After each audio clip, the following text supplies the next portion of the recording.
Hi, good evening. So for today's video, maiba lang tayo. Si Jamie magluluto ng dadalhin namin sa Saturday. Para... Ano nga ba dadalhin natin? Nakita ko lang kasi liempo. O yun na nga, liempo nga. So itatry ko muna kung masarap siya. Gagamitin natin yung bago nating lutuan. So ito, minarinate ko na. Minarinate niya kagabi. So sana maging masarap din siya kasi hindi ko alam kung yung panlasa natin medyo compromised. Kasi the last time, nagluto siya. Ano ba yung sinabi ko, maalat? Yung torta ba? Yung torta medyo maalat. Kasi ilang araw na nga may sipon to. Kaya siguro hindi niya malasahan. So today nga, alis muna ako ng bahay kasi nagpa-schedule nga ako ng massage dahil December na next week. And then magre-refresh na nga yung benefits ko. So hindi ko makikita kung paano lulutuin ni Jamie. Pero pag uwi ko, yun, titikman natin kung ano yung lasa nung niluto niya. Pero for now nga, since hindi pa nga rin ako kumakain buong araw, ayun. Ayan, tinatawag ka na ng favorite. Yan, sakto. Nag-alarm na yung siomai ko. Oo, kaya nga. Yan, kain muna tayo and then alis na tayo. Punta muna tayo doon sa massage. And then pag uwi natin, tikman natin kung masarap yung niluto ko. Yeah. Sige. Yan, kain naman tayo ng siomai. Ito kay Jamie itong hakaw eh. Kaya ayoko nga bumibili ng hakaw kasi yun, dumidikit siya dun sa lutuan. Ayan, nagkalasog-lasog na. Nagsisimula na magluto si Jamie. Ayan, habang nagluluto siya, sinasabayan niya. Asa na? Pinatay ko! Sorry. Pinatay mo. Yan, parang sinusundan niya lang kasi kung paano magluto si Banjo. Banjo. Si Banjo. Friends kami. Yan, so habang nagluluto si Jamie, no? Pero may nag-comment nga lang kasi dun sa previous video ko, si Michiko in Toronto. Hello Michael and Jamie, how is the honeycomb clad? Planning to buy also but want an honest review. Sana, hehe. Thank you. So yun, so habang nagluluto si Jamie ngayon, pero kasi parang pangalawang beses pa lang niya nagamit yung lutuan. Ano, kaya mo na ba magbigay ng review mamaya? Oo naman. Diba? Kasi ano ba yung ginawa ko dito kahapon? Nagluto ako ng pang torta. Yung torta. Yun. Ngayon, pinatry ko siyang gamitin as griller. Grilling pero yun, sautehan. Okay naman. Happy naman ako sa kanya kasi parang feeling ko yung ingredients, parang pa rin siya, fresh siya yung mga niluluto, parang So, magsi-6:30 na. Yun, kailangan ko nang umalis. Ayan. So, ngayon, luto na yung initial grill natin. Nilagyan ko lang siya ng 7-Up. Ang dami ba natin ng marinade? Bakit parang putol ang ulo ko dyan? Ano ba? Ano masasabi mo? Makalat. Snippet of your cooking. Tapos kamay.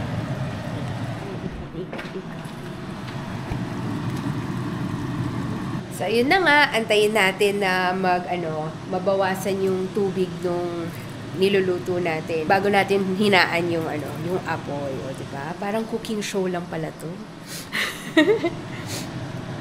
Ayun, sana maging masarap. Pero kanina, initial tikim ni Sarah, ang sabi niya, maalat daw yung marinade ko. So, ito na naman ata. Dahil sa sipon ko ngayon, hindi ako masyadong maayos magtimpla-timpla.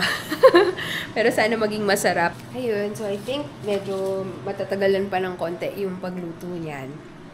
Hay.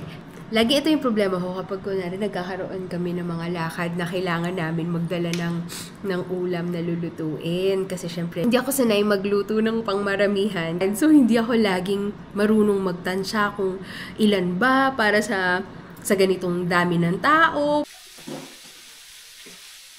So, ayan. Nahiwa na natin yung pork. Ito na siya.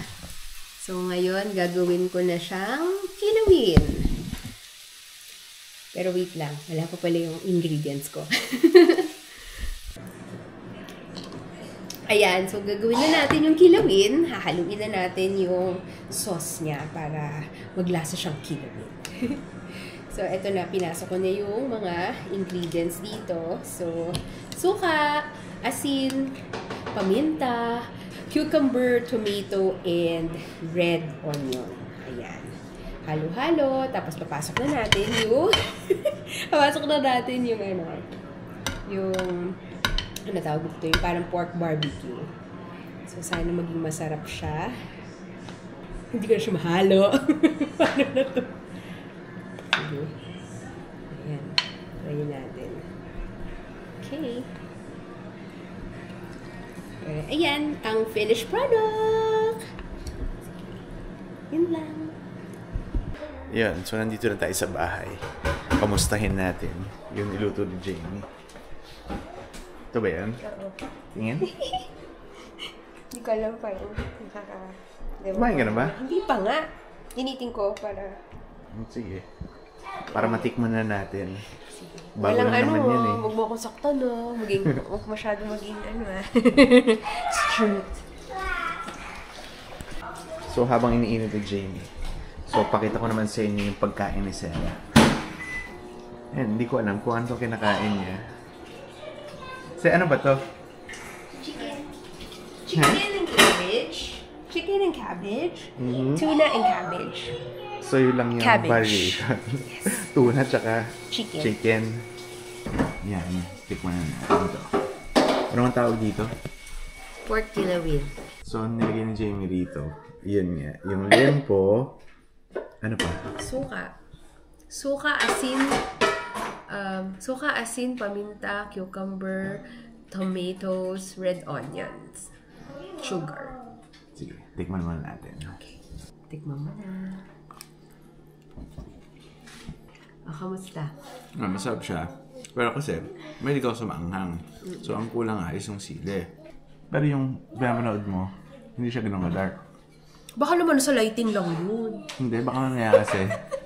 Baka nasunog yung sugar, hindi ba? Hindi, wala kasi.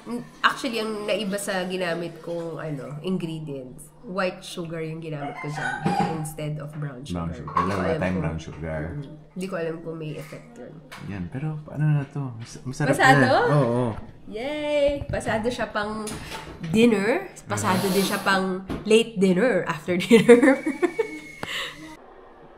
Ayan, tapos na kami kumain. Oo naman, ang linis ng kitchen. Salamat. At ikaw ang naghugas ng pinggan. Pero bago nga kita patulogin, Oh! kamusta na nga yung lutuan natin?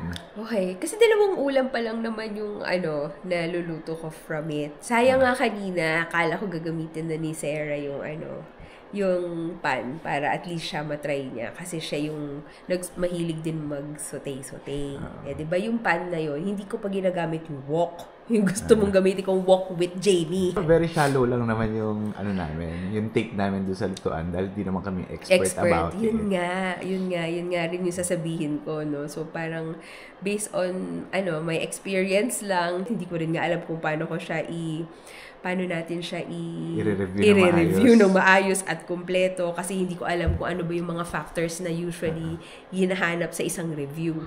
Usually kasi, ang gusto lang naman namin is kapag nagpiprito ng itlog, hindi dumidikit. Tapos kapag hinuhugasan yung pan after ng mga burnt stains o kaya yung mga nasunog na sugar, di ba? Hindi mahirap tanggalin. So yun, so mababaw nga lang yung review namin. So pakita ko lang sa inyo yung aftermath nga nung pagkatapos ni Jamie magluto. So ayan, hinugasan na namin, medyo basa lang ng konti. Yan, so hindi siya mahirap linisin, hindi siya mahirap tanggalin yung mga dumikit nga na galing doon sa mga prito. Kasi para yung honeycomb clad pala, para siyang mixture ng non-stick pan tsaka stainless steel. So, yung pagiging honeycomb niya, yung shape ata, yun ata yung stainless steel. Pero, para nakaangat siyang ganun. Pero yung ilalim niya, parang, non-stick pan. So, Parang teflon pa rin? Parang teflon, pero hindi daw teflon yung material. Siyempre, konting research ako para kahit paano may konting credibility. May sense sabihin mo. Pero kasi, the reason nga naman na bumili kami noon, dahil yun nga, parang nabasa namin na hindi nga raw healthy yung teflon. Yung mga teflon. Kasi once na may scratch na siya, dapat mo na talaga siyang i-dispose kasi yung teflon itself, toxic siya eventually kasi nasasama siya sa pagkain. Yun, kasi binili nga namin yung lutuan na yun. Siguro 2 taon na rin yun, no? Kasi binili natin yun dun sa dun sa pangalawang bahay natin. Oo. Yes, Tapos kasi siguro naman panimula lang dahil yun nga, medyo mura lang yun. Kaya yun yung binili namin. Tsaka hindi talaga natin afford yun kahit Dati. kumbaga wala tayong extra, diba? So, ngayon, wala pa rin naman tayong extra, pero at least, ito kasi naka-sale. So, lumalabas yung dalawang wok na binili natin na honey-clad pa, parang lumalabas sa $35 na lang siya isa. Which I feel, parang feeling ko, sobrang mura na niya for that price. Hindi ko pa siya nagagamitan ng stainless steel kasi parang ang sinasabi nila na gamitin kong ladle is yung stainless steel or wooden spoon, ganyan. Wala pa naman tayo nun kasi hindi pa tayo bumibili. Oo nga. Yung gamit pa rin namin ngayon, yung plastic pa rin, pero plano rin namin i-upgrade na yung pangluto namin. Kasi sabi nga nila na hindi rin ganun ka-healthy kapag plastic yung plastic gamit. pa din. Kasi kahit pa paano, may particles pa rin doon na nagme-melt at a certain point. Pero based on sa freshness, parang feeling ko nga mas pagka ginanon-ganon mo siya. Parang ang fresh nung dating nung mga niluluto mo. Like, kunyari, yung gulay, ganyan. Yun yung napansin ko. Mabilis uminit yung pan. Hindi mo na kailangan masyadong ipapainitin bago mo ilagay yung ingredients. Based sa linis naman, okay din naman, diba? Kasi stainless yung ilalim. O sige, pero ako na magsasabi ko ano yung disadvantage. Okay. Mabigat. Nasabi ko na Pag hinuhugasan ko siya, ang hirap niyang hugasan kasi mabigat siya. Kung isang kamay lang yung gamit mo, medyo hirap talaga. Pero aside from that, okay naman siya. Yun lang yung nakita ko disadvantage niya. And siguro, hindi naman niya kasalanan na malaki siya. Dahil yung nice niya, medyo malaki siya. Pinili naman And yun nga, medyo limited kasi yung space namin. Maliit pa kasi yung Tsaka ang maganda, nabasa ko rin, yung mga ganyang quality pala, pwede mo siyang i-dishwasher. So, eventually, pag nagkabahay tayo, mas long lasting, ganyan, pwede mo siya i-dishwasher. Yun. So yun lang yung review namin doon sa bagong lutuan na nabili namin. So sana may napulot kayo. Siguro konting update lang doon sa dalawang maliit. Yun, so kung last week si Enzo yung hindi pumasok sa school, this time around si Sky dahil medyo masama nga yung pakiramdam niya. And kaninang umaga nga, so finally na-enroll na nga namin yung dalawang maliit sa swimming class nila. So maaga talaga nung sinabing 7 o'clock na magsa-start yung enrollment, talagang nag-enroll na ako na. Very happy ako at nabigyan ko sila ng slot, nakakuha ako ng slot kasi 6 slots available lang dun sa class nila. Pero magkano tapos yung total? Dalawa sila. So yung total is 190 something inclusive of tax na. Dalawa na sila. Pero plano nga sana namin na enroll pa si Enzo ng basketball tsaka si Sky ng mini sports series. Kaya lang yung schedule kasi parang puro Saturday. As much as possible nga ayaw namin mag-schedule ng Saturday kasi para just in case nga na may mga lakad, at least, kumbaga parang hindi masayang yung ibabayad namin doon. Correct. Meron din ako nakita, hindi ko alam kung dapat ba natin i-consider, meron pala dito yung 1 week straight na instead of, di ba pagka winter break nila, wala silang pasok. So, instead of dito sa bahay, dun sila papasok. So, isang linggo din yun. Tapos, full day siya. So, may activities din, sports, lahat yun. Kaya lang gastos na naman yun. So, next time na, pag-isipan muna namin. And lastly, yun nga, yung anak namin, yung panganay namin anak nasa Pilipinas. So, finally, today, yung first day of work niya. So, ano sabi niya sa'yo? Congratulations, Francine, for your first day of work sa dream job mo. Kinailangan mong mag-LRT para mag-travel, para makarating doon sa training, diba? So, we pray na lagi kang maging safe sa pagpasok mo and sana ma-enjoy mo yung experience mo dyan sa first job mo. So, yung schedule ko nga this week, sa Thursday, meron ako attend na Christmas party.